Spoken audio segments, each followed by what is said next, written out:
Did you know that lions can sleep up to 20 hours a day?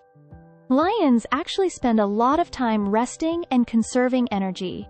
Another interesting fact is that lionesses do most of the hunting for their pride, while the male lions usually stay back and protect the territory.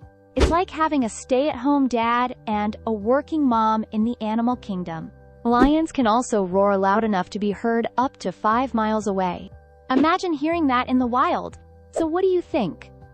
Would you rather be a lion who sleeps all day, or a lioness who goes out hunting? Let us know in the comments below, and subscribe for more videos.